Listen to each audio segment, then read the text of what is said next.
Hi guys, welcome back to my channel, and if you're new here, thanks for coming by. I guess I should start right away and apologize for my lack of videos, but when you don't have any ideas about what to film about, I just don't see the point in making a video. So, it's the end of summer, and I've been off treatment since July the 9th. I had to do the whole feel crappy for a few weeks from my last round of chemo. And then I got to actually enjoy a little bit of time, so that's been nice. Just trying to be a real person. I'm trying to, I don't know, just enjoy life, spend some time with my niece, spend some time with my family. I just left the gym right now, so I'm trying to get back into shape. I'm still pretty weak. I'm super weak. But I haven't lost any strength since January, which was the last time I went to the gym, so that's nice. I am gonna be going back to work, so my tentative start date is the middle of September, and I'm doing a really super gradual, super slow return to work. I completely forget how to do my job, so we're kind of gonna have to start training from the ground up, but that's okay. I know I'll get back to where I was, and I'm excited to be a part of something again. So, is there anything happening in the world of cancer? For me. I mean, obviously there's stuff happening in the world of cancer, but for me specifically. Well, I talked to my oncologist on July the 22nd, which was just over a month ago.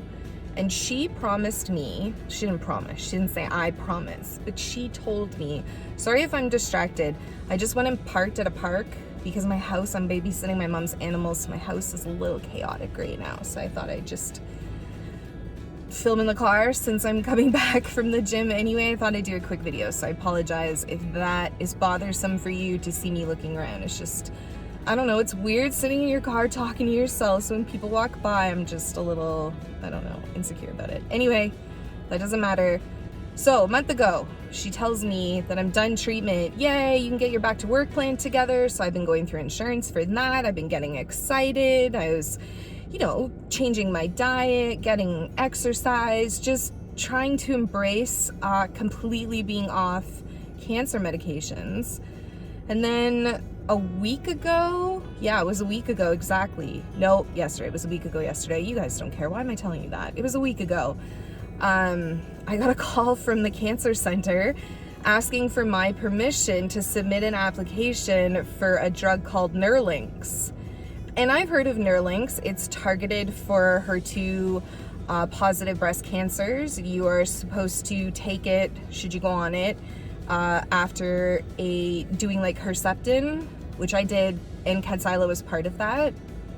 So I agreed to have the application for funding put in, thinking it would be like when I had my Kadcyla application put in. That took over a month before I heard anything from it. So I was like, I have a while to make up my mind if I want to go back on a treatment or not. So no biggie, nothing I have to stress about right now. I can always say no and just take this time to think about it. But not even a couple days later, I got a call from, I don't know, like the administrator that does the compassionate care funding for this drug, that said that basically my application was approved. They're gonna go through my benefits to get 2 solid no's from my benefits because they already know that my insurance doesn't cover it, because very few insurances do cover it. And because it's not an IV medication that you receive in the hospital, it isn't covered under Cancer Care Ontario either. It's an actual pill. It's many pills that you take at home.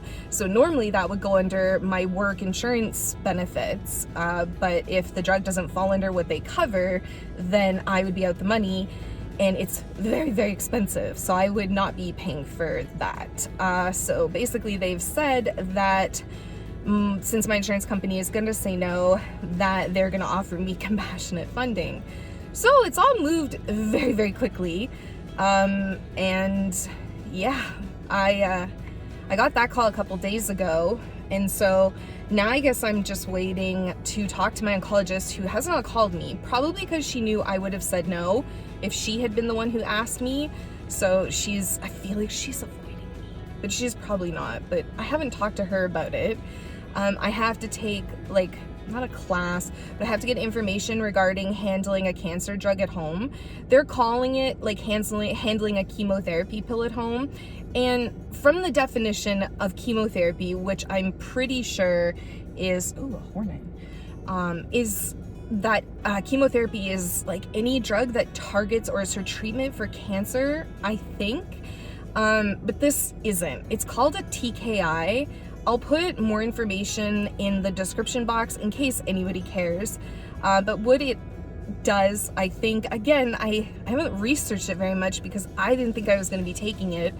And I'm trying not to stress over it, so I haven't really looked into it that much now either. Because I don't want it taking up space in my brain. I'm already anxious enough about going back to work, and that's something I'm excited about. So I don't want to cloud my brain with things to be scared about. So what it does theoretically is it like changes the proteins, the HER2 proteins completely. They said it's a permanent change in your body, in the proteins. So yeah, that's it. I've talked to a few girls that have taken it, and so far the feedback hasn't been terrible. It's been more like, you know, it's hard at first, but you get used to it. And cancer drugs aren't the only drugs in the world that make you feel bad. So it's not chemotherapy, and I will be going back to work even if I'm on this. And if I can't handle it, then I'm going to come off of it, because I've made the choice that my life comes first now. And my life, I mean living as a 35-year-old and going back to work and doing normal 35-year-old things. I don't mean my life as in, oh, you know, I should be fighting cancer every step of the way and I need to sacrifice everything to save my life. I want quality to my life, and I haven't had a lot of quality in the last year and a half. So that's the decision I've made. And it seems that the worst side effect is severe diarrhea. In fact, I think it's over 40% of women experienced severe diarrhea on it. So that sucks, but you know, what can you do? All in all, that's kind of where I am right now. I'm just living, potentially going back into cancer land a little bit, not a lot. Just doing an at-home drug and hoping not to poop my pants at work if I do go on this, because that would suck. I'm getting excited and prepared to be physically and mentally ready to go back to work and learn things. I'm growing out my hair still. It's a curly, I don't even know what it looks like. It's a curly mess. In the back, it's down to, you know, here. So it's getting there. When it's curly, it looks a lot shorter, which is why sometimes I'll straighten it, even though it looks really mullety with it being straightened. I'll do it just because I like seeing the length. And I usually just pull it back into a ponytail, which I can sort of do with the curly hair, but it's a very short, gross ponytail. With the curly hair, I can pin it to the side, or I can wear a half ponytail, and that's pretty cute. So I do those things. But yeah, that's what's going on. Can't really think of anything else to add. I'll update again when I have something to update on. Maybe I'll talk a little bit about the Nerlynx and the side effects that I experienced should this all work out. Because right now I don't have the pills, so I'm, you know, still not 100% committed to being on it. I could still say no, not that I think I will, because my life still is important and I do want to live a really long time. And even though I think this only offers a 2% additional chance of the cancer not reoccurring, that's 2% that I didn't have before. So severe diarrhea, 2% at living, I don't know, it's hard. But yeah, our world climate is still pretty fucked up, but what can you do? I guess we all are just learning to live with it. I know in Canada it's been actually pretty decent. Our city has a mask mandate, and I just wear my mask and I see everybody else wearing their masks. So, you know, that's, as long as everybody's doing their part, we can try to control this. Maybe there will never be a vaccine for this, but maybe if we can all just stop passing it around, it'll just like phase out. I don't know. But fingers crossed that someday we can go back to something a little bit more normal than this. Maybe we'll never get 100% back to how we were, but we're still really weird, and people are still dying, and it's still really sad. Oh, also, Black Lives Matter. If you don't like that Black Lives Matter, then you don't have to follow me or subscribe to me, I guess is on here. I'm fine with that. I'd appreciate you just unsubscribing or not subscribing, rather than leaving a nasty comment like people like to do. Just keep in mind that I do pin those comments, so I tend not to delete negative stuff because I want the world to know what kind of person you are. Yeah. You can catch me on Instagram if you'd like more regular updates. I'm pretty active on there. My Instagram handle will be below. Aside from that, thanks for watching. I miss you guys and I miss your comments, so say something nice. And if you thought this video could help somebody, please share it.